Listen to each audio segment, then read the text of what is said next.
It's the Happy Families podcast. It's the podcast for the time-poor parent who just wants answers now.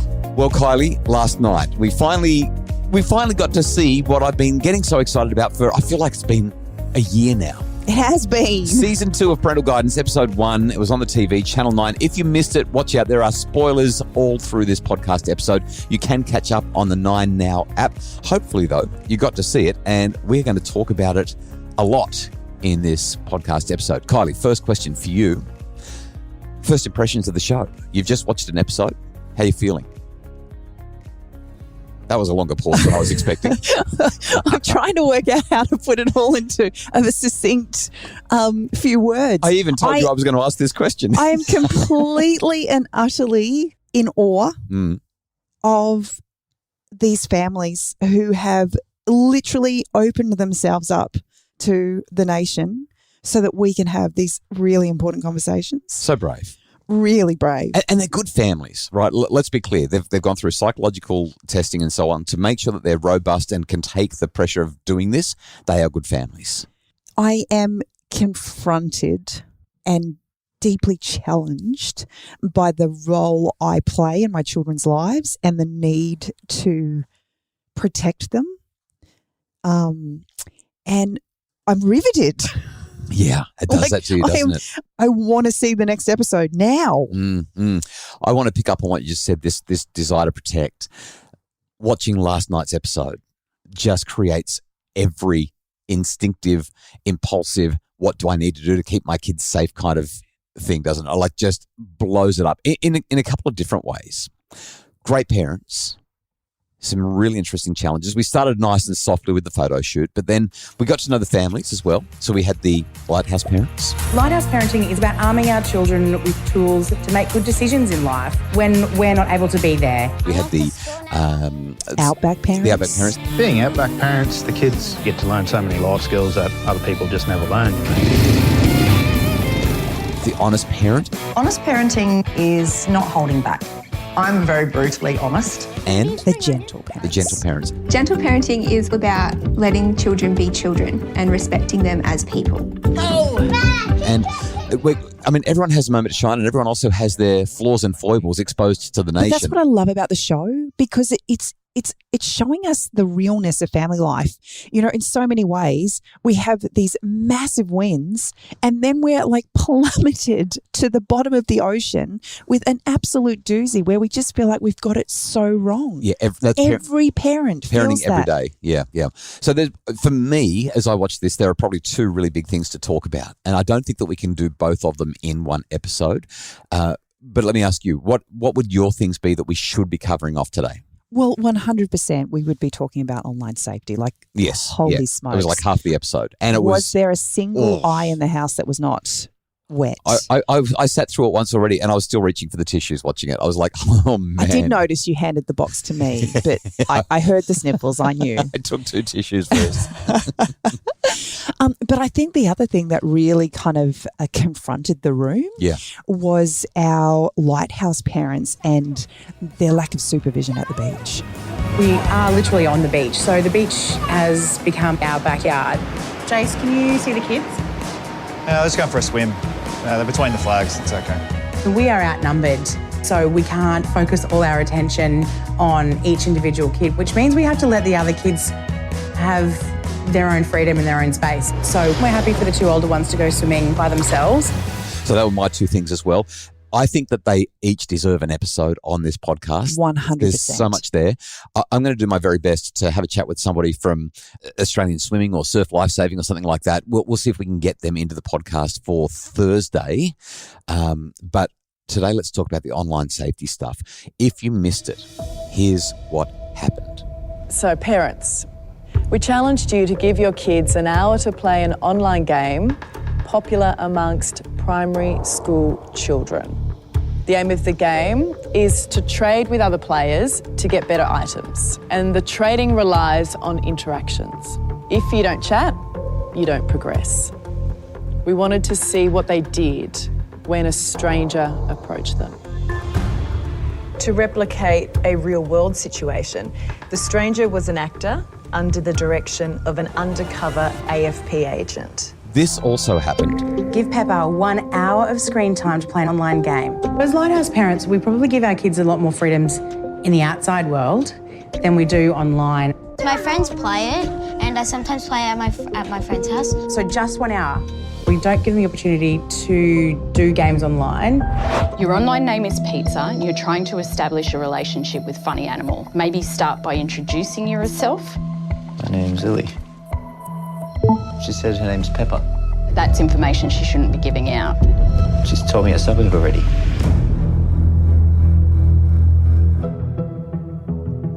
She's being very open with you. Ask if she knows the local shopping centre. Yeah, she says she does. Okay, keep building the relationship. See if she'd like to meet you at the shopping centre. Oh my God. She said yes. So we saw this happen, and in some ways, the Lighthouse family kind of dodged a bullet, if I can use that metaphor, because Pepper stepped out of the room and started talking to her parents straight away. After this, she came out, she explained what happened because she told us. Very all the innocently, though. yeah. She was actually really excited that she made friends. She Legitimately came to us and said, I had a great time, I made friends. Even without the visual, that just sends shivers down my spine. Oh, yeah, so much. I thought it was great how some of the kids, they totally lied. And this is a really important idea, right? Because if your kids are taught that they have to tell the truth all the time, well, sometimes it actually pays to lie, like when you're online and you're being approached by a stranger. Great idea to use the name Elizabeth. See if you can convince him to tell you his name for the trade. I'll give you anything if you tell me her name. Elizabeth. Brilliant. Genius. And the fact that it wasn't just another male name. Like, he literally changed his identity in such a significant way in one simple thing. What I love about this is obviously really scary, a very emotional moment for everybody in the room, for every family watching it, and seeing this innocent little kid just trying to make a friend and giving away literally everything. Let's meet up at the shops. But her saving grace was just how innocent she was in that, and her willingness to chat with mum and dad about it. She walked straight in and said, I made a friend. And that's the thing that saves her, right? Yeah. But the importance of the conversation, I mean, just wow. We had the Gentle Parents kids, they ran away. Like, they didn't even do what the game is about, but they stayed safe. And I reckon there's great value in that one. I think our kids know who's safe and not. And if they don't know if someone's safe, then they don't engage. No answer. You could try a different approach. Maybe change your avatar to be similar. Try a boy-based avatar. Becoming similar might make it easier to establish a relationship. Just run away. He's there, straight near you. He won't get me. Still nothing. It doesn't look like he's very familiar with the game. A typical offender would probably move on by now to another victim. Haha. Think you can fool me?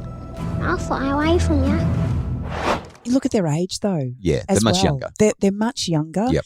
And avoidance was a very clever tactic. Totally. But it was obvious even, seeing, like, they had no idea. You could see that in the character on the screen. Yeah. And the last one, of course, was the one that really rocked the honest parent Kat's world. Maybe take a guess on what state she's in and we can try to narrow down her location. Now we know what state, tell her you're in the same state to build the relationship based on commonalities. Maybe pull up maps in another window and we can try to narrow down where she is. Search for family-friendly restaurants in the city, stuff kids like to eat, pizza, burger restaurants. Yeah, try that one, see if she knows it. Okay, she's just revealed her street address. What's all this? That's not my text. That's other people. So you haven't talked at all? No. Okay, good. Okay, that's cool. None of you can beat me up any more than I'm beating myself up right now, so... No one's beating you up. Everyone feels for you right now. Can I just ask you, what did it feel like being in the room? Oh, it was just so emotional. You were emotional. I saw that on the screen. Yeah. And Ali was sobbing. Like, we got some shots of Ali where she was kind of had her makeup done again because she was sobbing. And Kat, I mean, you heard her as she walked out. She almost couldn't breathe. She was so distressed by what had happened. And coupling that with the fact that her daughter lied about what went wrong, This is where the danger lies, Kylie. This is where the danger lies, because the kids do something they know they shouldn't do, and then they don't tell us, which gets them into even more trouble. Not necessarily with us, but with people who have bad motives for them. We can't protect them if we don't know. I loved the conversation that Jane was able to have following that experience, and the lesson that we can learn as parents about having conversations with our kids without having an agenda. How important it is to kind of just come in from a neutral place to be able to have those important conversations. And I wonder if she had been able to do that, whether the conversation would have gone differently. I think it would have. Jane's overseas at the moment, but we're going to have her back on the podcast. She's a regular guest on the podcast anyway. We'll have her back on the podcast in a couple of weeks towards the end of the series so that we can debrief around that. Kylie, we need to talk about what to do with your kids and how to have the conversations. I think as a parent, I've always felt like if I just limit my kids' interactions, then I can keep them safe. That's been my thought process. But last night just blew that out of the water in such a vivid contrast to what we've experienced. So we just generally don't let our kids, especially our young kids, play games. But as I watched that, it made me wonder, have we had enough conversations with our youngest children? I agree, 100%.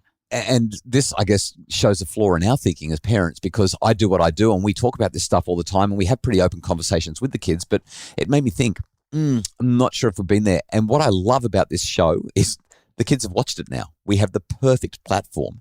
So here are my tips. Can I dive into a couple? Number one, we've got to make sure that we talk early and we talk often. We just have to be reminding the kids consistently. And I recommend showing them what happened. Watch this episode with them. Let them know this is why it matters. You know, the other night, our 9-year-old wanted to go out on the electric scooter. Oh, yes. She loves the electric scooter. And I said to her, well, before you go, I just need you to go put your shoes on and a helmet. And she lost it. She's really? Like, I hate wearing a helmet. It hurts under my chin and shoes won't do anything. And she really gave me all the reasons why it just was not a waste of her time. She just wanted to get out there. And I said, can I just talk to you for a minute? And her emotions were too big and she pushed past me and she just said, no. Anyway, I walked out about 3 minutes later and she had shoes on and a helmet. And I said to her, Emily, I said, I'm so grateful that you did that. I said, can I just tell you why this is so important? And I said, when I was a young girl, I said, I had a friend who was riding a skateboard and they were holding on to the back of a car. Now, the car was going about the same speed that her electric scooter was going. And as a result, he fell off and received brain damage and has never been the same since. And I said, so the only reason Mummy's asking you to do this is to protect you. I want to keep you safe. And she looked at me and she kind of went, did he really get hurt? And I said, yeah, he did. And I said, I would be so sad if that happened to you. And she said, okay. And she rode off on a scooter with a helmet and shoes on. Just giving kids the opportunity to recognize and see that bad things can happen even when we don't think they will is really important. And that conversation that we saw come to life on the screen last night really hit home. Yeah. We need to do a couple of other practical things. You'll note that we sent the children to a private space where they could play with parents not around. It was interesting though. I noticed with the Outback parents, while they were in a private space, it was still a very open space. But then you looked at the Lighthouse parents and she went into a private room and closed the door. Like that felt so ominous to me as I was watching. Yeah. So we need to make sure that we know, A, that where the kids are, B, what they're doing, C, that we have the opportunity to supervise and monitor. And once again, I just want to emphasize, talk early and talk often. This stuff matters. This gets to the very core. I mean, the devastating reality, you get to see it in the show, in the episode, blows me away. And like I said, we'll talk to Detective Superintendent Jane Crossling from ACE, the Australian Centre to Counter Child Exploitation, led by the Federal Police, in a couple of weeks' time. She shared some numbers. Yeah. 22,000 reports a year, which equates to between 400 and 500 reports per week. And they're only the ones that are reported. But she acknowledged that it's completely underrepresented. of what's going on out there. Really, really important conversation. We hope that you're loving Parental Guidance. We hope that this podcast is a nice supplement to it. We'd love your feedback. Podcasts at happyfamilies.com.au. Tomorrow, we do a recap of episode 2 on the Happy Families podcast. The Happy Families podcast is produced by Justin Rowan from Bridge Media. Thank you for all of your great work, especially when we're so busy with Parental Guidance JR. Craig Bruce is the one who, he's the executive producer, the one who helps us to map all this out and make it work. We appreciate you as well, Craig. And if you'd like more information about making your family happier, keeping your kids safe, check out my brand new book, The Parenting Revolution. It's available wherever you get your books, or visit us at happyfamilies.com.au.